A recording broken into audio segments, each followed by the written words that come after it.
Iran और America के जंग से जुड़ी हर जानकारी मैं आप तक पहुंचाऊंगा, हर अपडेट आप तक पहुंचाऊंगा।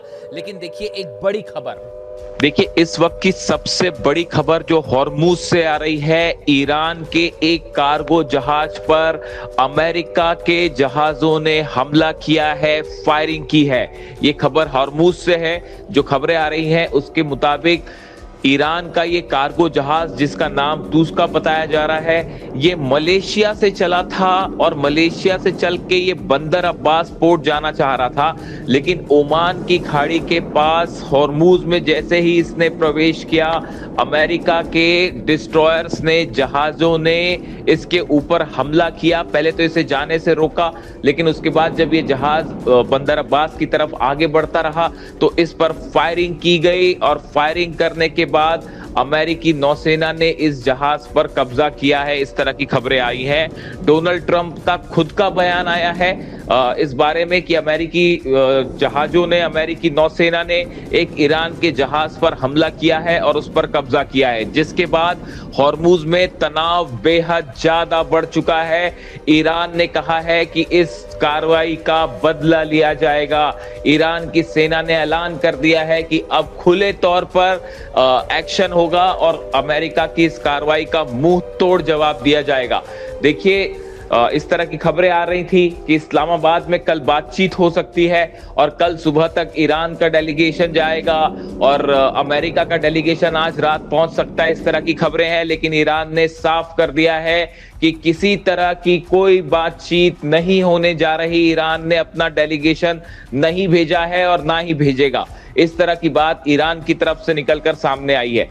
देखिए ये कहा जा रहा था कि अगर जिस तरह से धमकी आई डोनाल्ड ट्रंप की कि अगर ईरान के साथ समझौता नहीं होता है तो जितने ईरान के पावर स्टेशन हैं उन पर हमले किए जाएंगे, पुलों पर हमले किए जाएंगे, इलेक्ट्रिक स्टेशन पर हमले किए जाएंगे। एक बार फिर डोनाल्ड ट्रंप ने धमकी दे दी है हमले की। यानी अगले 24 घंटे बाद ये तय हो जाएगा कि क्या एक बड़ी जंग फिर शुरू होने जा रही है अमेरिका और ईरान के बीच। इस तरह के ऑलरेडी सिग्नल मिलने शुरू हो गए हैं।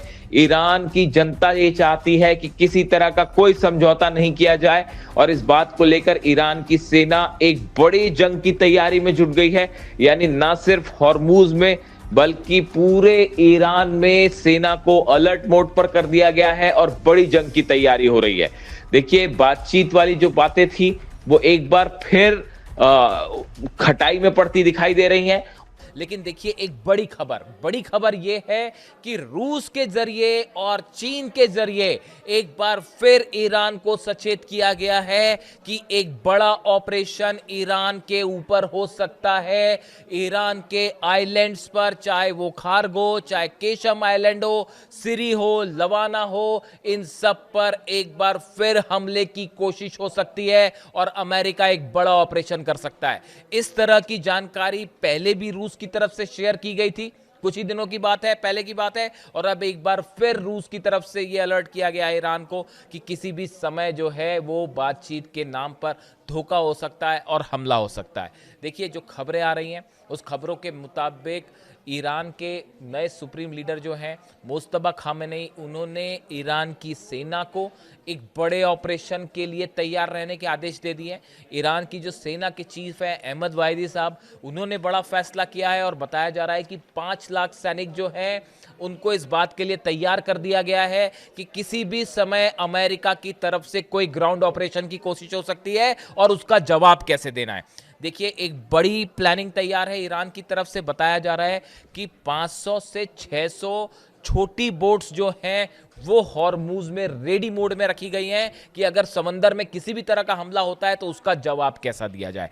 बात नंबर 1, जितने द्वीप हैं, सेकेंड पॉइंट, जितने द्वीप हैं, चाहे खार्ग हो, चाहे केशम आइलैंड हो, चाहे लद्दाख हो, चाहे सिरी हो, इन सब जगह, इन सब आइलैंड्स पे ईरान ने अपनी मिसाइल्स जो हैं, अबू मेहदी मिसाइल्स जो हैं, मैं पहले ही बता चुका हूं आपको, इनको रेडी मोड में रख दिया है। अबू मेहदी वो मिसाइल्स हैं जिसको शिप से भी फायर किया जा सकता है और जमीन से भी फायर किया जा सकता है।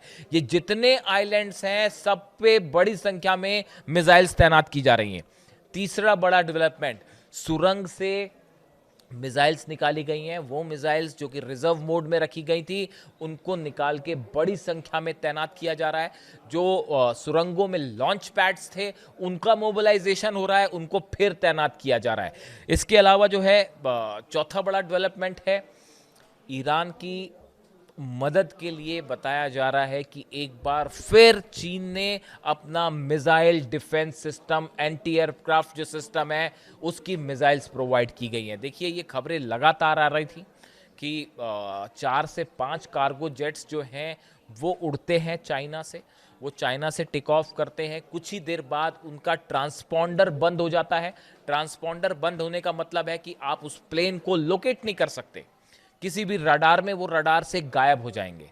बिल्कुल यही होता है। चीन से 4 से 5 कार्गो प्लेन्स, बड़े कार्गो प्लेन्स उड़ते हैं। वो उड़ने के बाद अपना ट्रांसपॉन्डर बंद कर देते हैं। खासकर जैसे ही वो ईरान के करीब आए, वो ईरान की एयर स्पेस में शामिल होते हैं और उसके बाद उनके बारे में कोई जानकारी नहीं मिलती।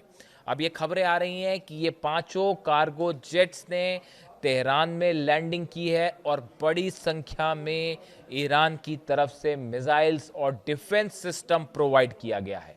यानी देखिए, एक तरफ तमाम तरह की बातें हैं, हॉर्मूज में अपना टेंशन है, बातचीत की चर्चाएं हो रही हैं, लेकिन इसी बीच साथ ही साथ एक बड़ी जंग की तैयारी हो रही है। देखिए, ईरान के जो एडवाइजर्स हैं, खास तौर पर सेना से जुड़े, वो ये मान के चल रहे हैं कि अमेरिका के साथ किसी भी तरह की डील का कोई परिणाम नहीं होगा। इस्माइल बघाई जो प्रवक्ता है, उनका ये बयान कि हम अच्छी तरह जानते हैं अमेरिका हमला करेगा, वो इस बात को बता रहा है कि ईरान इस बात को जानता है कि अगर भले ही बातचीत भी हो जाए तो भी न्यूक्लियर मुद्दा ऐसा है, यूरेनियम का मुद्दा ऐसा है जिस पे किसी तरह की डील बेहद मुश्किल है। उसके अलावा मिसाइल प्रोग्राम, नेतन्याहू इस बात के लिए कतई राजी नहीं होंगे कि ईरान अपना मिसाइल प्रोग्राम जारी रखे।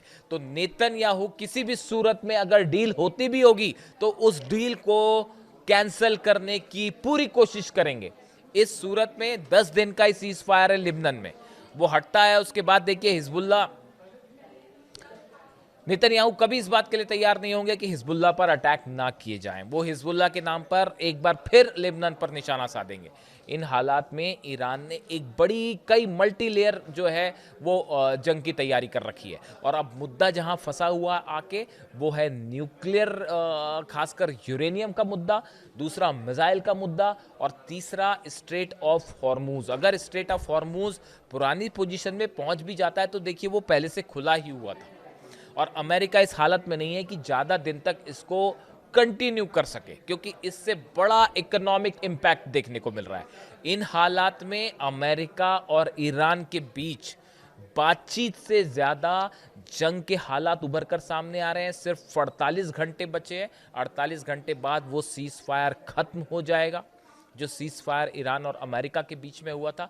और सीज फायर खत्म होने के बाद 48 घंटे के बाद क्या होगा, इसका जवाब फिलहाल किसी के पास नहीं है।